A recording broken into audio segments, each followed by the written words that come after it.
Welcome to the Her Voice Shines podcast, where we celebrate the power, brilliance, and resilience of women everywhere. I'm your host, Shanasia Washington. Join us as we share inspiring stories and insights from extraordinary women who have found their voice and are making a difference. Together, we'll create a ripple effect, illuminating the path to visibility and empowerment. Let's break barriers, shatter ceilings, and lift each other up. In each episode, we dive deep into the journeys of women who have turned their challenges into triumphs and their dreams into reality. Whether you're looking for motivation, guidance, or a community that understands your journey, you're in the right place.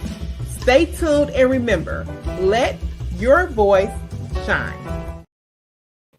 And hey, just like that, we're back with another amazing episode of the Her Voice Shines podcast. I'm your fabulous host, Shanasia Washington, streaming from Houston, Texas. And like no other, we have another amazing guest for today that's going to come and do what the podcast says, and that is let her voice shine. I consider it an honor for her to be here today. And she's going to come to the stage and do our normal drill. She tells us her name, where she's streaming from, and guess what? We get that story. Without any further waiting time, here's my very amazing guest for today. Hey, Shanasia, how are you doing? I'm Dr. Kristy Taylor, and I'm streaming from Washington, D.C., and I'm so excited to be here today to tell you my story. So I own a company called WORxK Solutions, and in that company's name, there is the RX. So if you've ever seen the logo, we spell work as WORxK. The RX actually stands for prescription because we focus on being the prescription for change. And I'm going to tell you how this all got started is rooted in my personal story related to career and resiliency. At the age of, I think that growing up, we all have this image, especially as women, of I need to go to college, get married, get a job, and we dream of having a family. And guess what? By the age of 30, I had all of that. I remember looking at myself and my nice little engagement ring at the age of 30 and thinking, wow, I have officially made it because I was engaged, I was pregnant, I was on my way to having the life that I wanted, that every little girl dreams of. And then within a flash, right, I lost it. I lost the babies. I lost we decided not to get married. I did end up still graduating with my doctorate degree, but it was a very tough time. Now, that experience at 30, it really shook me up. Life literally, I would say I was in a solid functioning depression type mode, right? Because again, what happens when it doesn't go your way? But then again, I carried this with me, and at the age of 37, this is really when it hit rock bottom, right? So after this occurred, these life events occurred, I literally put myself into my work, and work became to define everything that I did. So all of my energy went into my work and building this career for myself that I really wanted to have. And I think that at that point, I was using the career to really replace all of the family dynamics or these childhood dreams that I had. And for that first few years, it was really going great. But at the age of 37, it all came crashing down.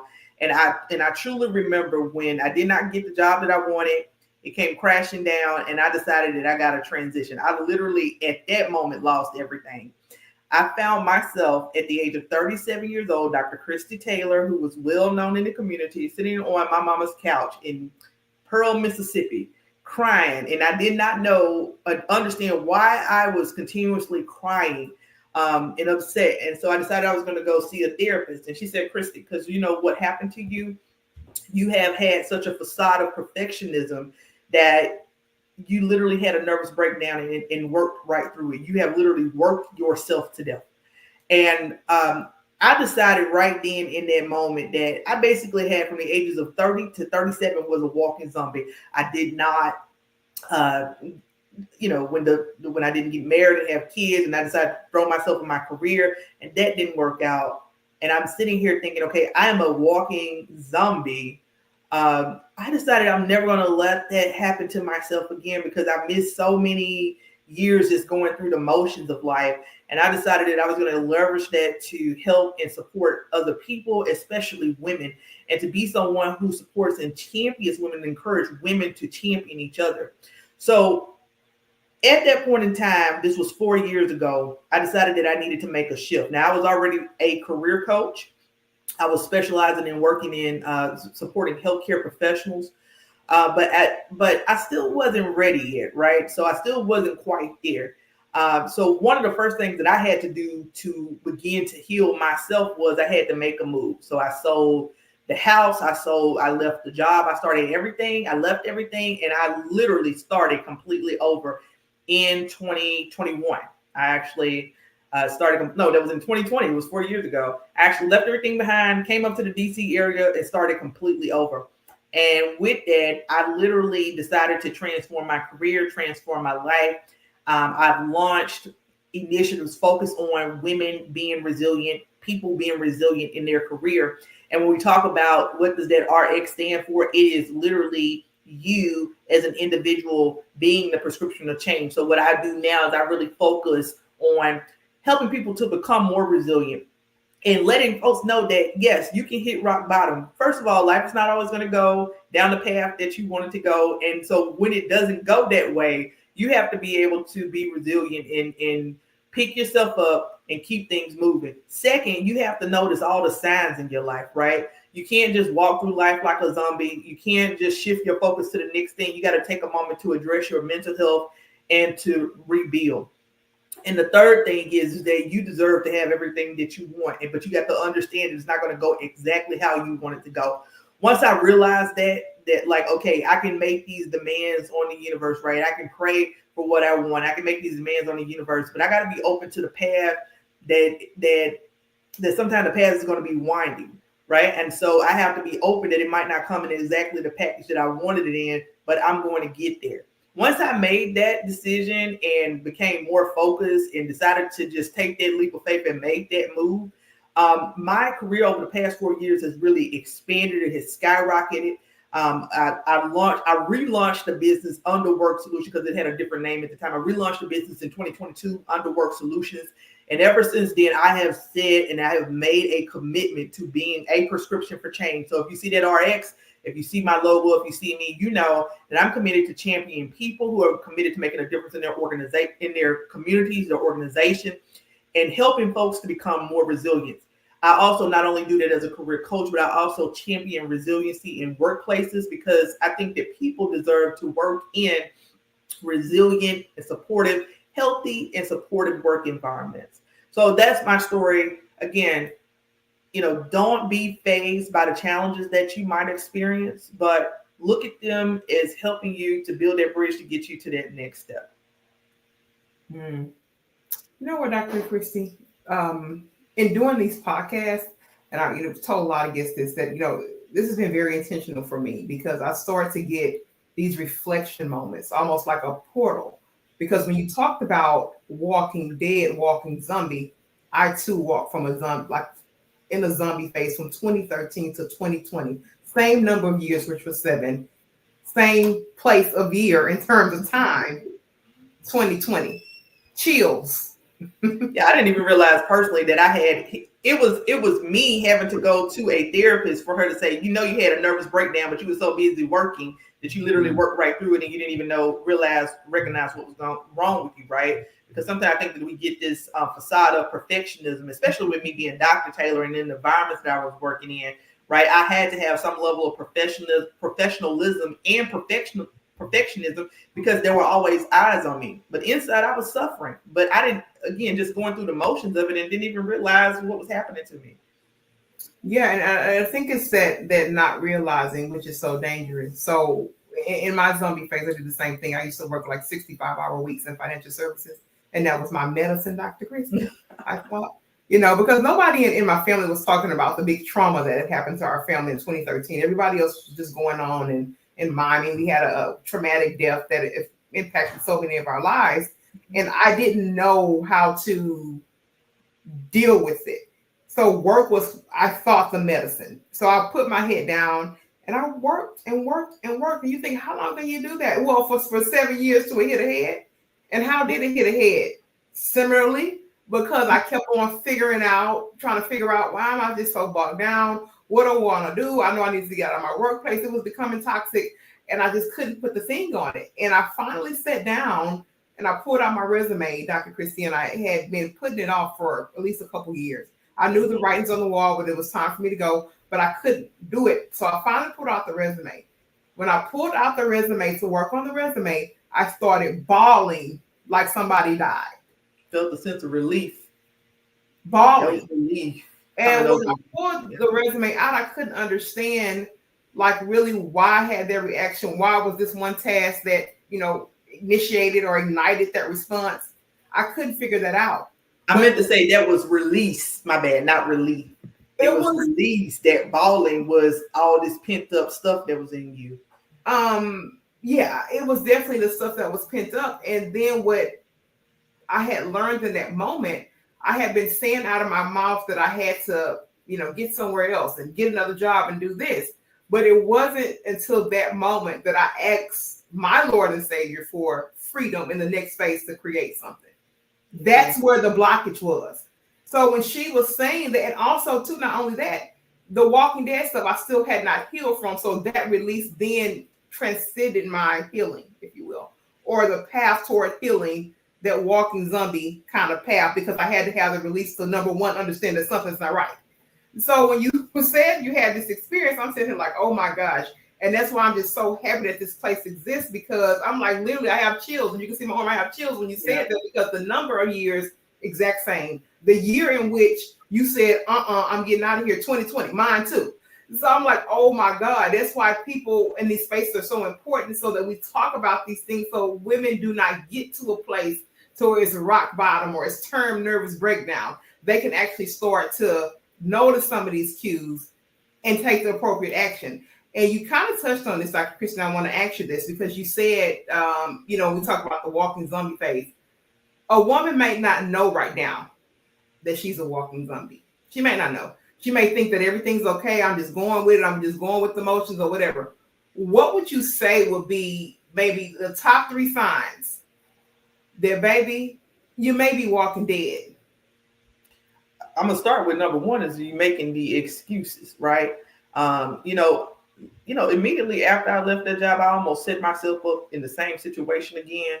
And it's because I'm like, well, this time I'm going to do it different. I'm going to and recognize, one, that if you could have did it different, if you would have did it better, that because the workplace is so toxic, it literally wouldn't have changed the outcome, right? So 1, you got to recognize the signs around you. And 2, don't make excuses for it. So when you find yourself making excuses or excusing the same type of behaviors over and over again, that kind of is a sign that you're just trying to make it through.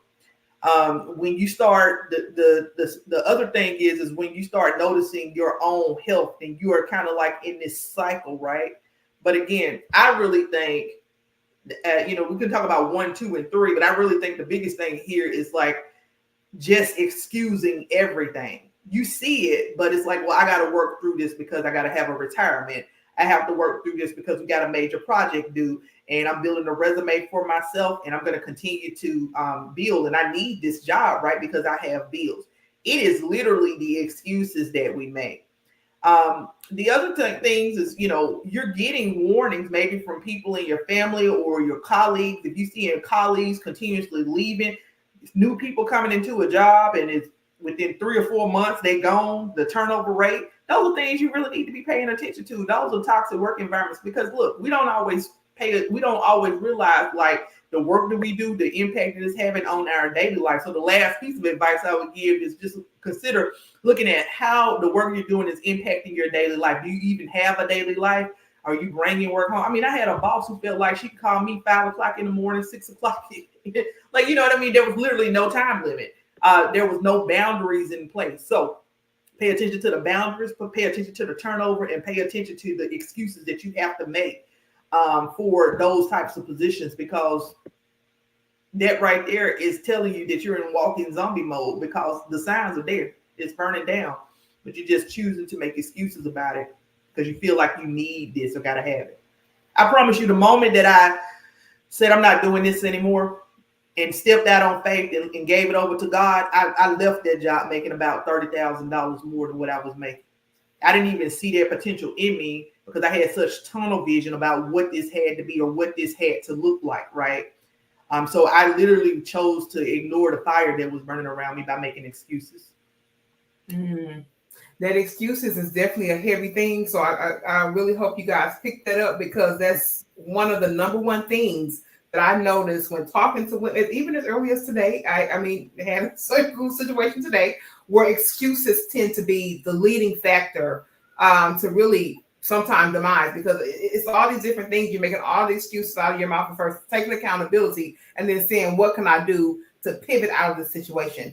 And then as for that boss, that baby, don't call me at no 5, 4, 6. Don't do that. She said that boss is coming. I literally almost walked into this same situation. It was so serious that because I said this time is going to be different. I'm going to trying to convince myself. And I remember one of my military commanders walked in. Oh, he was sitting he heard me on a meeting. He was like, "You need to probably find you something else." And I'm like, can you imagine the space being so difficult that a military commander tells you should find something else? But I was like, no, I got to make this work, just trying to be good natured about it. So just don't make excuses for a job. You know what I mean? You don't have to make it work. You either gonna trust God in the process and He gonna make stuff work for you, or you gonna trust yourself and you're gonna be over there trying to make situations work because you feel like you have to settle for the bare minimum. And you don't. Now I want to go here, Dr. Kristy, because I think I want you to talk about really your solutions, right? Kind of around this. I want you to talk about how you come in and help an individual through your services. Is it a kind of a tailored approach? Is it, a year-long coaching program? Is it group coaching? Just give us an example of how those services work, because there's so many specifically women, that need these type of services. And I always tell them, baby, and you said this too, because if you could have done it by yourself and you knew what you knew as to be a solution, you wouldn't be in the situation that you're in. So when I come here and I know that I have women that directly align, especially with my brand and my mission, and really, really helping women get over those humps, I want to make sure that we highlight their services in a way that they understand, number one, what you offer, and two, signs, of course, that they may need you to come in and provide support. So I help both individuals and organizations. So let me start with the individuals. Most of my clients, they come to me in a transactional manner, meaning that they want career branding solutions. They need a resume, cover letter, LinkedIn optimization. Those are the baseline services that I provide as a career coach. But I do holistic career coaching. And it's just from the standpoint of like how I'm talking to you today, right? And I recognize that I want my clients to be positioned to work in work environments that are healthy for them. I want them to be in careers that they will thrive in. And so my process just really starts with the basis of they come to me for a transactional type of service, but I engage them in conversation that ultimately leads to holistic career coaching services, right? And then again, we're looking through that process to make sure that we're researching, that we are vetting these organizations, that we are interview prepping, and that we present them as their best selves. So most of the time, because I am a career executive coach, those are the services that I'm going to be geared to with a one-on-one client. It's not exactly life coaching per se. It is literally career and executive coaching from a holistic perspective. So it incorporates elements of life coaching. And then I'm also, on top of that, a mindset coach. So when a client comes to me and they say, Kristy, I'm ready to get to that next step in my career, I'm not only working with them to do these types of transactional services, which again is the career branding. I am working with them on their mindset to help them get to the next level, because I specialize in what is called rational emotive behavioral therapy techniques. And we look at self-limiting beliefs, roadblocks, mindset blocks that are impeding you from kind of getting to that next level in your career or business or anything that it is you're trying to pursue.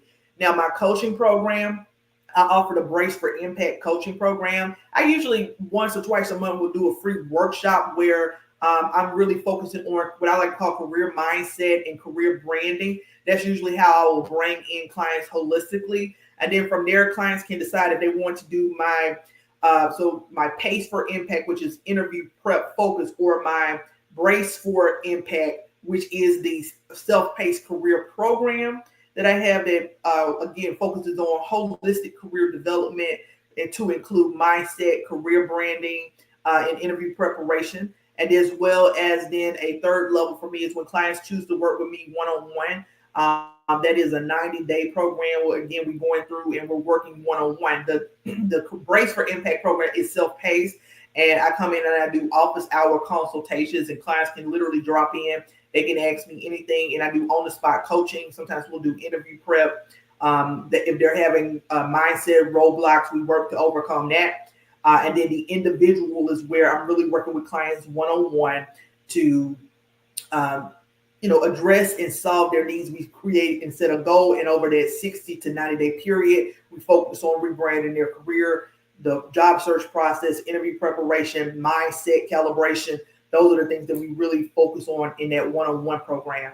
And then as for organizations, I offer a set of workshops that I tailor to the organization to focus on what their needs are in terms of career development for their staff, diversity, equity, inclusion, accessibility, so DEIA. And I have a book called, or in a framework, actually, the book is the RABT DEIA framework. And I use that framework to actually go into organizations and focus on resiliency. Because when I say things like DEI is very triggering for people, but anything related to change is going to be triggering. And so the foundation of how we design these types of programs, I use that as the basis to build, to offer workshops and work with organizations to design resilient and help to foster a resilient workplace culture, because the two things that I'm passionate about the most is being that prescription for change. So I really focus on working with individuals who are in social impact. I like to say that I help the people that help the people, people who are committed to making a difference in their community. So a lot of my clients are educators, healthcare professionals. They might work for a corporate organization who has a social impact agenda, right? But from a corporate perspective, I really focus on career development and organizational resiliency. I use the RABT DEIA framework as the basis for what I do. And I have a suite of custom workshops that I customize for those organizations. And then from a client perspective, again, I focus on that Brace for Impact model, being the prescription for change, and leveraging career branding, packaging that with mindset coaching to really position a client to reach their next level in their career journey. Absolutely love it. And I love the way that you have basically grown your service suite, which brought me to something that you kind of mentioned, and right into the show, about the importance of adaptability, right? The importance of knowing kind of market trends and what's going on in the world around you as it relates to your business. I want you to expand on that because I do find that especially many new entrepreneurs, that space of adaptability can be great. They don't always know how to do that. And really, I stress the importance of it. So from someone who has clearly done that, I mean, you've seen her walk you through a pretty extensive service suite. I just want Dr. Kristy to share more light on adaptability and the importance of knowing what's going on in the market. Okay, so for me, I need to know what's going on in the labor market because, holistically, my one target is workforce development, right? And so I look at what I can do in terms of the individual clients as well as how I can support organizations, because I do this based on my experience. I told you a scaled down version of the story of what got me here in terms of trying to be the workplace solution. So if you're running a business, you need to be subscribed to things like Google Alerts. Always know what's going on, always know what's trending and what's happening, and position yourself to be an expert. So being on, I do a lot of podcasts, I do a lot of speaking on resiliency and career branding and workplace culture. I host my own events. I host a monthly DEI roundtable where I bring in speakers. You need to build relationships. You need to subscribe to newsletters, find all of the experts in your field and follow them on Instagram and across social media and LinkedIn. Subscribe to Google News alerts so that every time something comes out, you can be aware of what's going on. And then you have to, one, position yourself as an expert. Two, listen to what it is your clients need and what they're asking for, and you position your services to be able to offer and support them. Like I said, I know exactly who I am. I don't advertise myself as a life coach. I say career and executive coach. I specialize in rational and motor behavioral therapy, mindset coaching, but I am a career and executive coach. And I really focus on helping people who work in the impact sector and be clear about who you are, because when you're looking at the trends and trying to establish yourself as an expert, you have to have a niche. And what usually will happen is people will come to you for your niche-based services, right?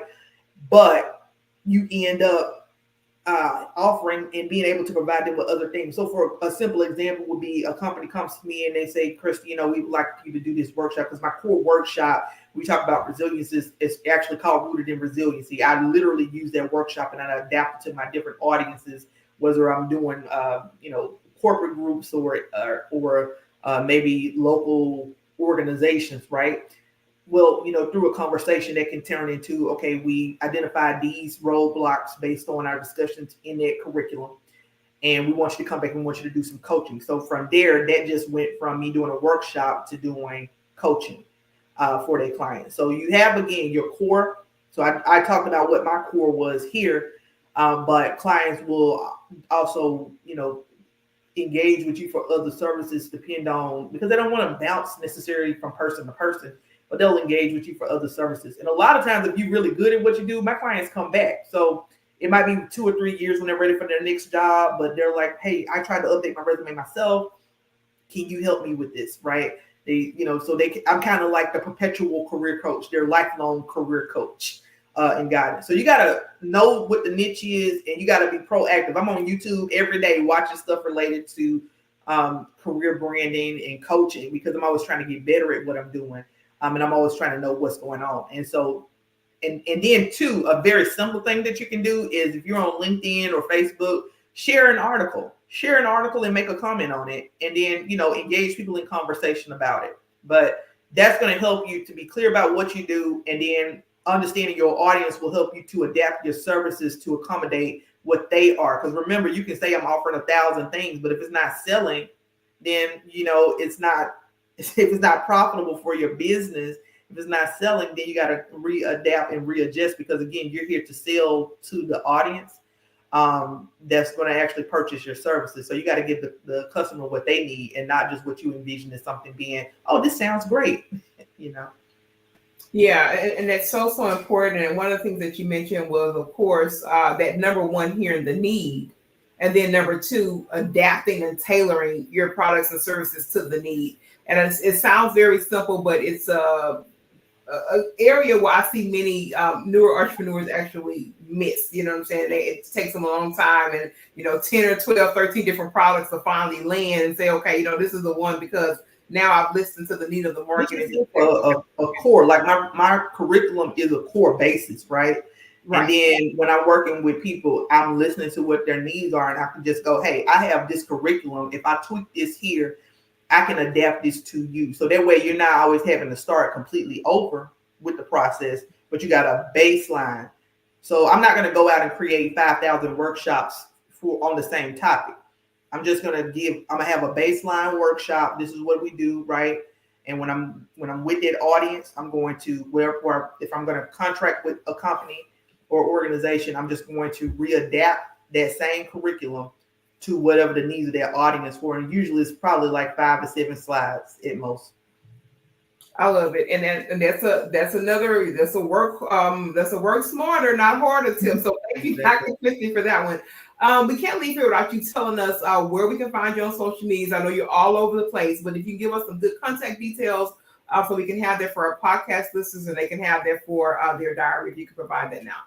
All right, it's very simple. You can find us at WORxK Solutions across all social medias at WORxK Solutions. Remember that we're focused on being the prescription and the solution. We help clients write their own prescription for career success, and we help organizations write their prescription for organizational resiliency, for a resilient workplace culture. We run DEI panels on a monthly basis. So I believe this month our DEI panel is not this Saturday, but next Saturday on the 21st at 10 o'clock a.m. And actually this month we're actually focusing on women. Next month we're focusing on education. So we're always doing events and it's just a simple Google, or you can go to our website, WORxSolutions.com. Thank you so much, Dr. Kristy. I appreciate that. And this is the part in our show where I cue over to you for final thoughts. I tell my guests that if someone was to skim over this and they see nothing but this segment, I want you to tell them some final parting words for this space. And then also to give us something that captures the essence of Dr. Kristy. I'm queuing over you for final thoughts. Final thoughts. So, if I could tell you one thing, is that there's a verse that goes, "This too shall pass." You just have to remember that as part of the journey to becoming resilient and to reaching your next level. Then the experiences that we have, just know that it's for a short while, and this too shall pass. And you have the power through your mindset to write the prescription for your own success, your own career, your own journey. But you do have to stay rooted in whatever it is you believe that guides you spiritually, right? Because I don't want you to get that confused. Like, you have all of the say so, right? But your mindset is it plays a pivotal role. And if I could tell you one thing to know me by, is just you. If you know me always saying that, be the prescription, that simple, be the prescription, is literally my mantra. Be the prescription for changing your own life, be the prescription for changing your community and the lives of other people. And so that's kind of how I look at my company, WORxK Solutions. We are the prescription, but you have the power to be the prescription of change in your own life. I love it. Dr. Kristy says, be that prescription. And that is definitely something that I will definitely keep to the side. You know, hey, you be the prescription, you make the solution. Even in doing this walk, there are days where I have to kind of recalibrate, Dr. Kristy, because sometimes this walk is a little heavy and I have to do some recalibration. And I think that's a perfect mantra to add to my list of growing mantras from being here in this space. I want to thank everybody in the Her Voice podcast listening arena for being here today. And I'm so honored to have had Dr. Kristy. You guys heard. I don't take it lightly that she's here. I tell you every time, I will never leave this place. So I tell you that I love you. And transformative things happen when you let your voice shine. Until next time, we'll be back with another amazing woman on the Her Voice Shines podcast.